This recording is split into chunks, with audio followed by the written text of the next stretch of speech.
Hello there, Seraphim17 once again. This is my Metro Last Light Ranger Hardcore difficulty video walkthrough. This is chapter 26, the ethereally titled Dead City. So as you just saw then, we're going to be seeing some interesting visions in this moment of the game, and it's one of those sections that I wish was longer and I wish, you know, had more weight on the narrative, because it's such an interesting concept. This idea of moving through a dead city and seeing the remnants, you know, of these past existences, of these past lives, of this past time when things were prosperous, when things weren't so jacked. And I think they could have done a lot with that. I think that could have been really interesting. But as it stands, this is a very linear first-person shooter, and if things aren't exploding every 5 minutes, you know, Timmy ADD's not happy and thus he's trading it in. So we don't get the detailed emphasis on storytelling. We don't get those quiet moments before the storm. We just get nothing but shooting. And it is a shame, but this game is still great. It's still worth checking out, and there's a shit ton of DLC if that's your thing. But for the most, there's nothing much to this mission. There's a couple of sequences where you can skip enemies. There's a couple of caches in drains and in secret rooms that I'm going to completely omit because they kick off spawns of enemies, and the whole point in this guide is to get you through the game as quick as I can with less trouble, you know, the least amount of aggro needed. But lots of little shadow kids, lots of little alien dude wearing his new clothes, and just Artyom, who, considering he talks a lot in his diary, he doesn't talk a lot when you're doing stuff. There's a lot of traps as well, guys, so if you're going for the achievement to disarming so many traps in a playthrough, and obviously this is a pretty good place to do that because there are so many traps, but be careful because sometimes they do catch you out. But this is another video where I've got the chat up on the side, as we see a very interesting little flashback there as an enemy attacks us, but it transformed from a car to being a wild beast.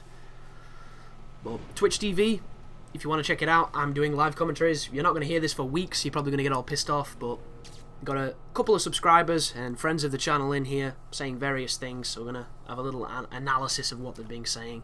The first big thing that we see in the chat is Twitch is apparently putting down $20 million worth of funding for the preparation for the PS4 and the Xbox One, which is good news. Hopefully it's gonna establish them and help build them, because Twitch is the future and it's something that I would love to be able to be a part of. It's just building a Twitch and building a YouTube are kind of like each other's kryptonite. Like, generally people who have big YouTubes, or shall I say, people who have relatively decent YouTubes don't have the biggest Twitch, or vice versa. Like, the big Twitch guys generally have lesser YouTubes, and there are exceptions to this. You know, a lot of people have big both, but they're the people that are really big and can pull a crowd regardless. But when you're at the smaller numbers like my channel, it doesn't seem to work both ways. Like, a really good example from the Dark Souls community is a guy called Dreaded Cone, who is a big Twitch guy. He's a really, really good Twitch guy, and he does fantastic stuff. It's a really fun stream, it's chill and everything. There's some kind of bizarre rules, but I'm not going to talk about my disagreements with those. And over on YouTube, he's got like 2,000 subscribers, yet he pulls 500 people in a live stream. And then you juxtapose that with me, where I've got 12,000 subscribers, but I pull 9 people in a live stream. So it's kind of strange, but it is cool, and it's definitely the future of this kind of medium for people like myself that want to bring, you know, game footage and an entertaining style. It's just, as we all know, the servers are pretty shitty at times. Like, whenever they hold a big event that's got Dota 2 or you know, League of Legends or any of the pro circuit stuff, the chat doesn't work. You know, stuff crashes, people can't stream.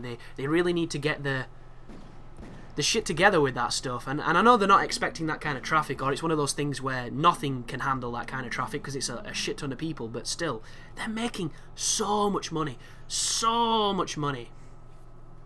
You'd think they'd put some of it back. You know what I mean? It just seems kind of interesting. But we've got people betting that Pewds, which I assume is PewDiePie, is going to stream on his next-gen console and he will become the biggest Twitcher. That sounds probably likely, because I mean, just look at it. The guy has, what is it, 14 million subscribers. He could take a shit on a plate and live stream the plate and get more viewers than most people. It's kind of crazy. So frick. You did miss the Amnesia stream, dude, but the thing with it is, the first 40 minutes of it, there was no picture because for some reason the screen capture wouldn't capture the game on full screen. So people were listening to me but they couldn't see. And because I was on full screen, I couldn't see the chat. So I was doing these moments and talking and enjoying myself and no one else was. So we put it into window mode after that, which was less immersive and a bit of a pain in the ass, but we managed to beat it. We got to the end, and I really, really enjoyed that game. It was fun. But you'll notice that sequence there when you go onto the roof. A lot of this can be rushed. You do not have to do any of these fights. You can just kind of power through and get shit done. And once again, this game is very dark, people, so I apologise in advance, and I've said this before, so I'm going to say it again. The bigger the screen you watch it on, the better. The higher the resolution, the better, because it's going to help you see. The one saving grace of this situation is none of this can kill you right now. This is all exposition, it's all storytelling, so you should be fine to just continue onwards and get shit done. But we get to see a nice little Russian train there and a couple of kiddies. A lot of kiddies on Russian trains. I wouldn't have imagined that. I would have thought they would have been in gulags, like training to be Ivan Drago 2. It was probably like the game. Yeah, those games are dark, Saki. They're really fucking dark. But it's the volume. The volume's the thing, isn't it? It's the music. The music, the atmosphere, and the speech. The dialogue work. Some of the voice work on that game is my favourite voice work.